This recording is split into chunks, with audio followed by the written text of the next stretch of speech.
shirweynaha saddexaad ee xisbiga talada haya ee kulmiye oo galay maalintiisii labaad ayaa waxaa halkaasi ka soo qayb galay in ka badan 1400 oo erge iyo marti sharaf kale oo badan waxaana halkaasi ku sugnaa mas'uuliyiinta iyagoo u tartamayay hogaanka sare ee xisbiga kulmiye gudoomiyaha shirgudoonka ahna wasiirka gaashaandhigga Soomaaliland Axmed Xaaji Cali Cadami waxaana hadaladiisii ka mid ahaa ajandaha maanta halka lagu soo bandhigayo sarbeebaha kor umma ka sheegaya qodobka koobaad oo shirka hadda lagu bilaabaya wuxuu noqonayaa qodobkii ansixinta lagu ansixin lahaa hogaanka xisbiga kulmiye waa kow laba qodobka labaad wuxuu noqonayaa ansixinta golihii dhexe iyo farsamada raacda oo dhan waa labada qodob marka laga faraxato waxaa loo gudbayaa qurxintii shirka oo dadka jaaliyadaha dibadda in qof ay raalli ka wada yihiin oo ay soo wakiisheen inuu magacoodii ku hadlo lagu soo dhoweeyo waxaan ku khatibaynaa in qof dumar wada qof dumar ah oo halgamayaasha ka mid ah oo magaca dumarka iyaduna halka ku hadasha iyo ragba sidoo kalena waxa isagu halkaas ka hadlay madaxweyne ku-xigeenka jamhuuriyadda Soomaaliland Cabdiraxmaan Cabdilaahi Ismaaciil Saylici oo isagu ugu baaqay dhammaan ergooyinka ka soo qayb galay in ay xaaladda dajiyaan waxaana hadaladiisii ka mid ahaa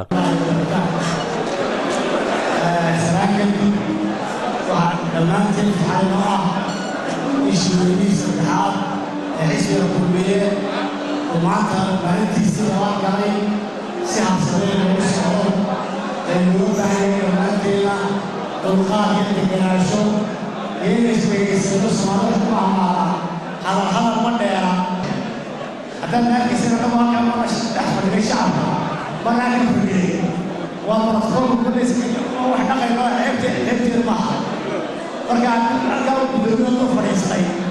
إيه ما تفهم ما تيجي ولا حاجة هذا المرتفع بحرها إن قال فريسين الدنيا لا يجمع أنت أنا عليها وراها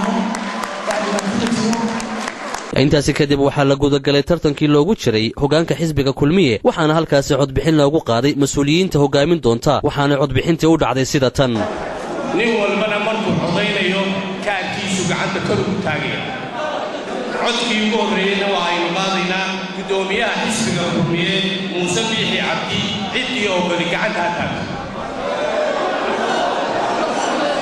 codayna kor u taaga gacmaha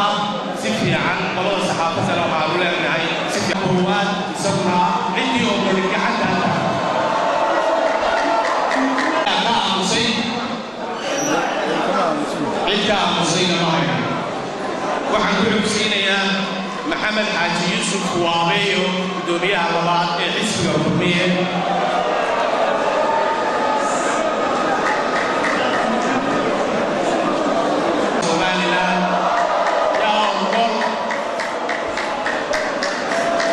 codbixinta hogaanka sare ee talada haya markii ay dhamaatay ayaa jawiga isbedelay waxaana u dhacay sidan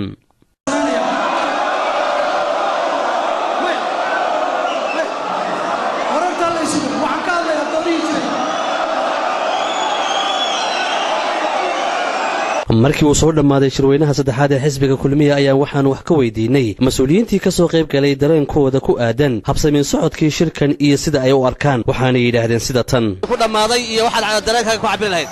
dareenkaygu horta aad baan idin salaamayaa dareenkaygu aad iyo aad baan ugu faraxsanahay shirku sida uu dhacay iyo quruxda iyo qiimaha waa guul u soo hoytay dhammaan dadka reer Soomaaliland oo dhan cadaaladda u maalahay hoos loogu dhaadhaco oo beelihii aan ka mid ahayn golaha dhexe qaybtan dambe boqolkii lagu daray waa in la ogaadaa oo aan la ilaawin intaas ma ku talinayaa waana mid aad ugu faraxsanahay maanta kulankan qiimaha badan waana kulan taariikhi guulaana ka soo baxay aad iyo aad oo hambalyeynaya dhammaan shacabka reer Soomaaliland guusha maanta u soo hoytay xisbiga xaakimkii oo in badan la lahaa shir ma qabsan karo ma shirin karo doorashadan u dhacday si wanaagsan bay u dhacday waxaan leeyahay si dimuqraadiyad ay u dhacday waxa kale oo hambalyo